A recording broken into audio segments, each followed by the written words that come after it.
மகளே, உன் மனம் என்னை காலையிலிருந்து தேடிக் கொண்டிருக்கிறது. அதனால் தான் இப்போது உனக்கு காட்சி தருகிறேன்.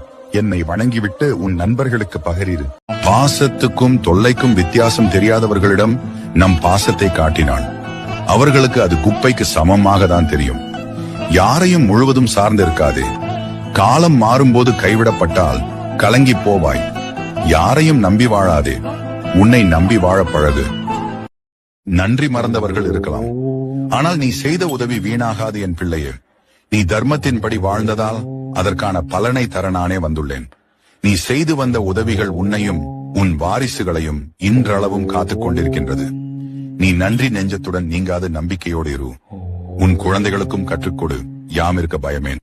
எவ்வளவு பேசியும் புரியவில்லை என்றால் மௌனமாகி விடுங்கள். அவர்களுக்கு புரியாமல் இல்லை, ஏற்றுக்கொள்ள விருப்பமில்லை. சுயநலமாய் வாழ்வது கூட தவறில்லை. ஆனால் உங்கள் சுயநலத்திற்காக மற்றவர்களின் நலத்தை கெடுப்பதுதான் தவறு.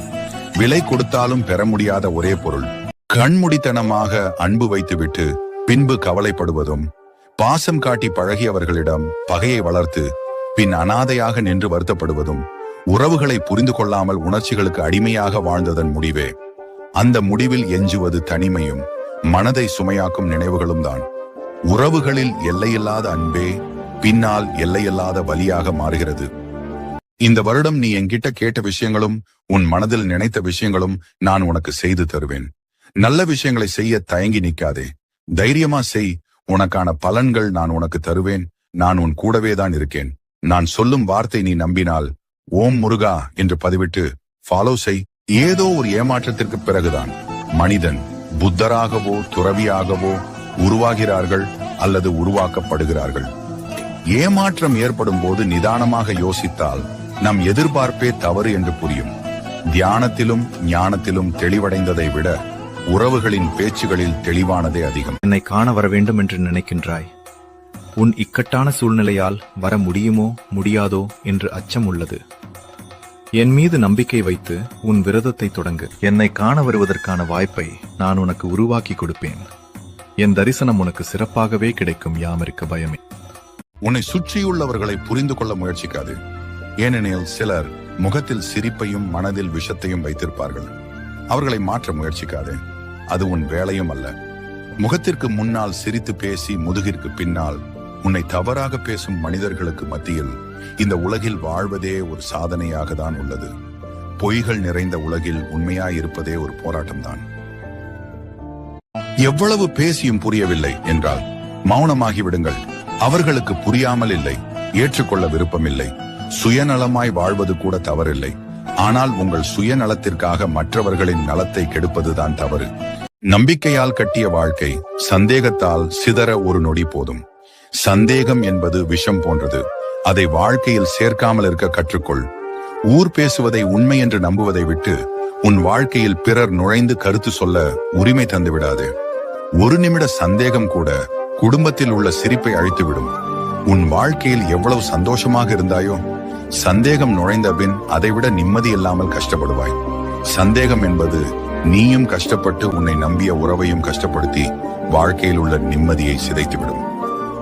உன்னிடமிருந்து பிரிய நினைக்கும் உறவை பிடித்து வைக்க நினைக்காதே. அந்த உறவிடம் உனக்கு அன்பும் கிடைக்காது, மகிழ்ச்சியும் இருக்காது. ஒருவரை வற்புறுத்தி கேட்டு வரும் அன்பு ஒரு நொடி கூட தாங்காது. உண்மையான அன்பு கேட்டு பெறப்படுவது அல்ல, அது மனதிலிருந்து வரும் உணர்வு. நீ தேடி சென்ற உறவு உன்னை ஏமாற்றினாலும் உன்னை தேடி வந்த உறவு ஆயுள் முழுவதும் உன்னை அன்புடன் காக்கும்.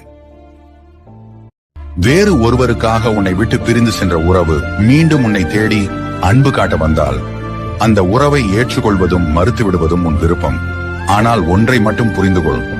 ஒரு முறை உன்னை தூக்கி எறிந்து சென்றவர்களுக்கு மீண்டும் உன்னை விட்டு செல்வது மிகவும் சாதாரணமான ஒன்று. ஆனால் பிரிவின் வழி உனக்குத்தான் தெரியும். அது மரணத்தை விட கொடுமையானது. உன்னை மீண்டும் தேடி வந்தது நீ அன்பானவன் என்பதால் அல்ல, உன் அன்பை சுலபமாக ஏமாற்றி விடலாம் என்பதால். ஒரு முறை மரணத்தை தாண்டி துன்பம் தந்தவரை மறுபடியும் உன் வாழ்வில் ஏற்காதே. கிடைக்கும் வாய்ப்பு சிறியதாக இருந்தாலும் உதறிவிடாதே, பிடித்துக்கொள். அதுதான் உன் பெரிய உயரத்திற்கான முதல் படியாக மாறலாம்.